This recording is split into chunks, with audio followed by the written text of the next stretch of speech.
Okay, so now we've completed step 5. We've got all the yellow LEDs installed. So we are good to move on to the next. All the extra resistors that you were using for my place, we should be done with those now. So you can put those aside for now. We can put this board aside because now we're going to work on the control board, which is a little bitty board. Okay, so now we're in step 6. We're going to install the switch, which this is the switch.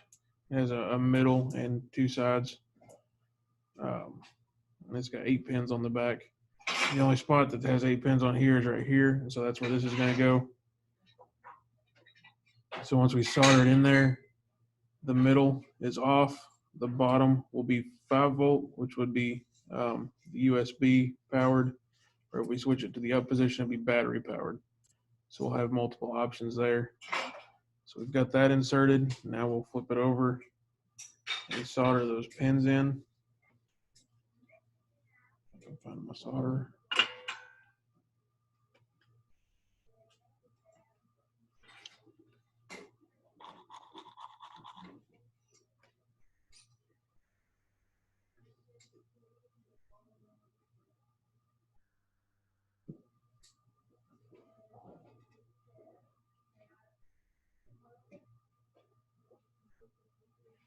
Now with this and any component that has a whole lot or multiple leads, it's recommended that you kind of alternate where you're at.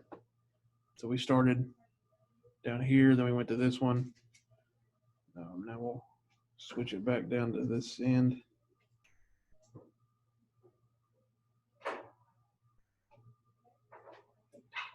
And this time I'll actually come over to that one.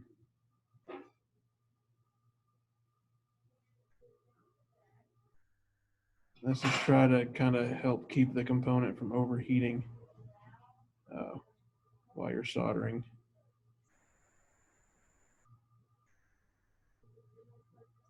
And that one is cold, so give it just a touch more solder.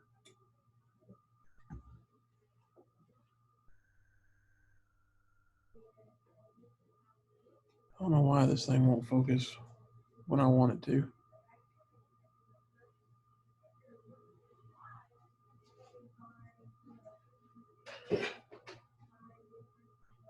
There you go. Looks like that one might. No, it's just the angle on that one.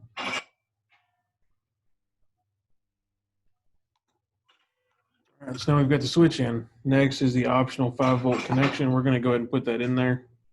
You'll have to have a USB to USB cord in order to do this. I've got one for us to use here in order for it to work. But so with this, our USB plug, it's got these 2 prongs down here that'll hold it to the board essentially. And then it's got the 4 prongs back here that tie into the circuit. We only need the outside 2. We don't need the inside 2.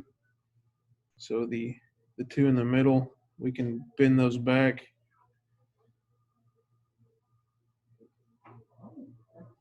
We can even cut those off.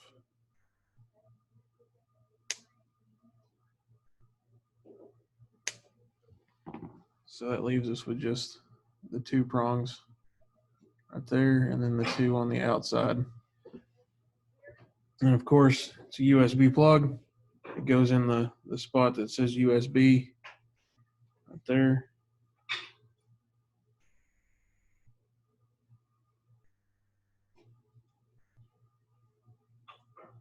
So we just push it down on there to where it comes through right here. I'll put it on the board.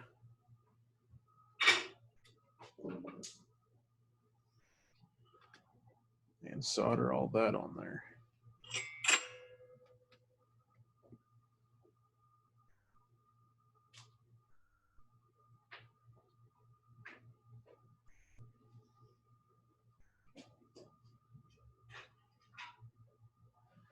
And on these two, where it's just the brackets that hold it on there, it doesn't have to be completely soldered. It just needs to have some solder on there to make it more durable.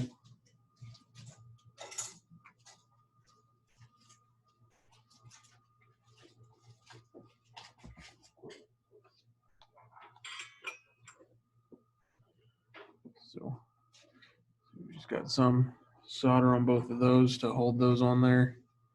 And then our actual pins are soldered in to hold it on there.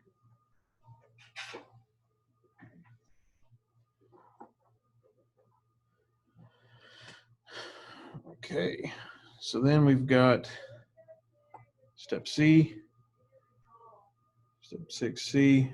We'll take this white wire and we'll cut it in half.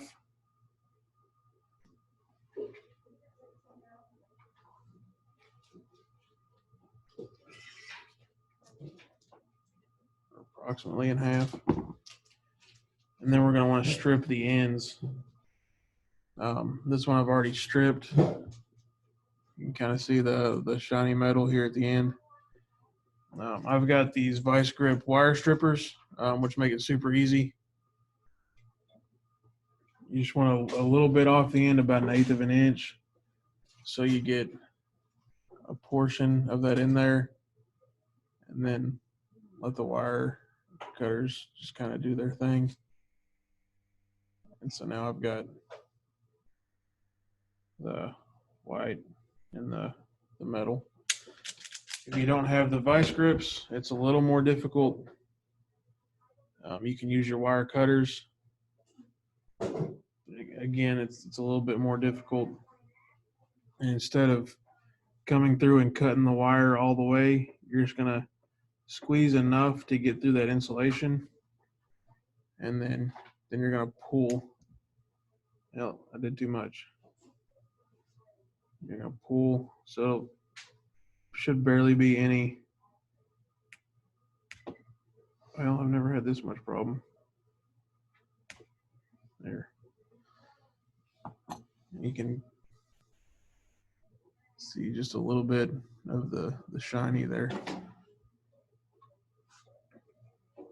So if you can get something like these, it's convenient. These are tiny wires, so it's going to be hard to find something that'll do it small enough. Otherwise, you're just going to have to try to finesse it with the wire cutters. All right, so once we get that done, we're going to take the ends and we're going to twist the ends because it's stranded wire. So we want to twist them together so they'll be intertwined. Less likely to fray when we go to push them through a hole.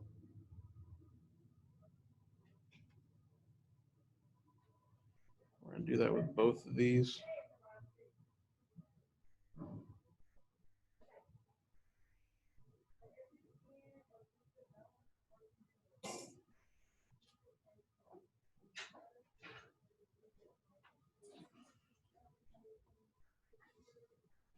Okay, then we're going to put one side of each wire through the negative side of the LEDs, LED 1 and LED 2, because that's where our power for the LEDs is coming from, is from here. So I'm going to put this one on the negative side, which is the flat side of LED 1. I'm going to try to bend that over a little bit back there.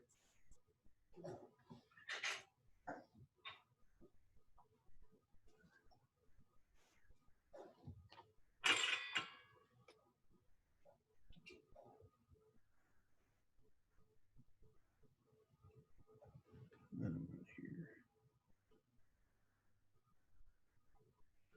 And I'll solder that on there.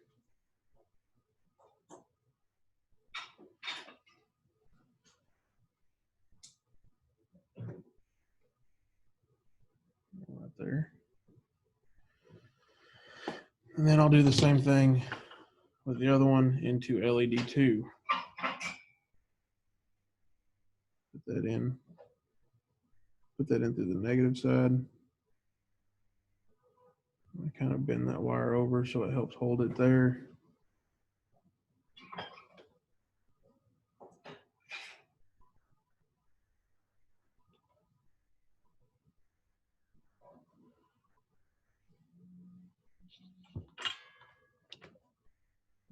Solder that one on there.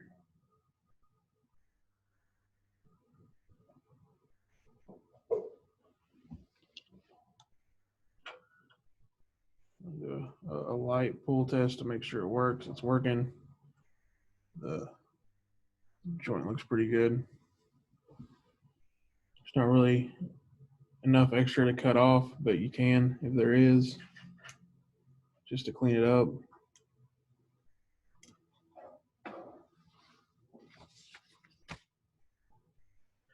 And now we're going to do the same thing with this red wire. So we're going to fold it in half.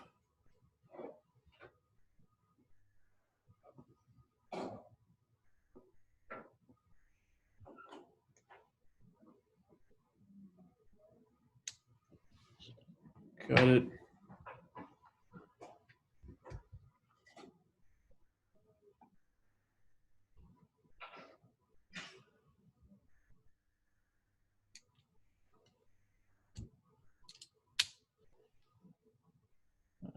Probably stripped a little too much off there. This is a weird angle for me, so it's hard for me to tell.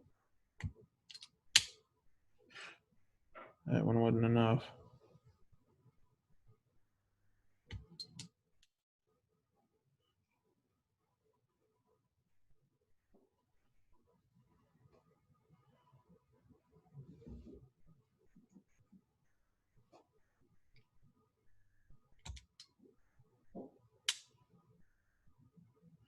Well, now it's just cutting through my wire.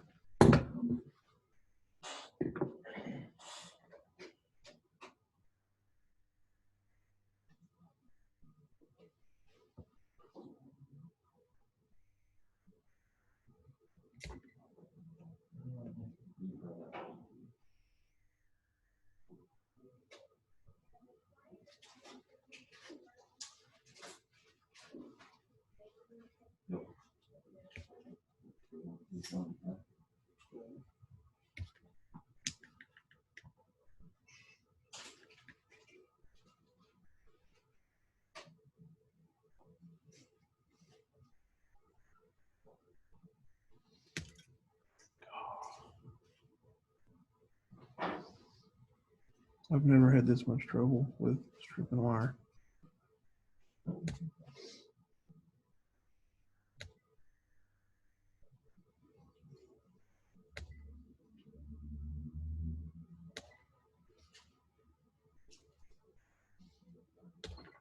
There. Finally. All right, so we're going to take that and we're going to put it on the positive side of LEDs 1 and 2. So red's going into the, oh, we got to twist our ends together so they're not all frayed.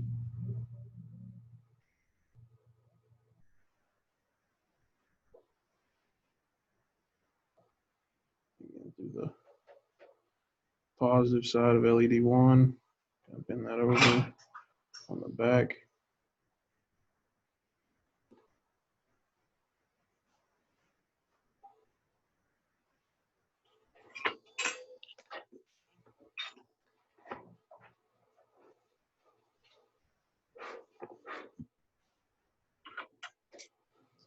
Same thing with the other one.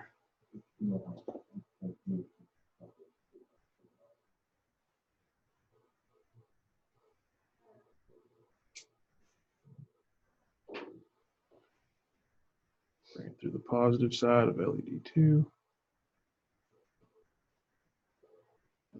Didn't have it twisted good enough.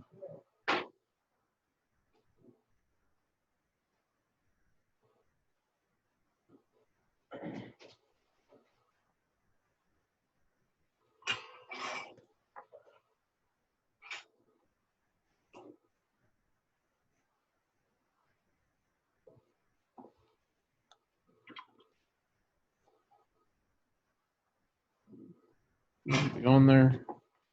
Just gonna go ahead and trim off those little pieces.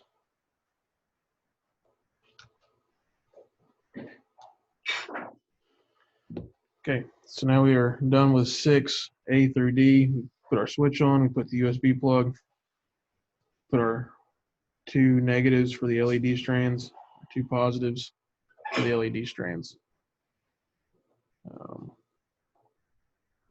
And that's where we'll stop for now. If you have any questions, comments, concerns, get with me and I'll help you figure it out.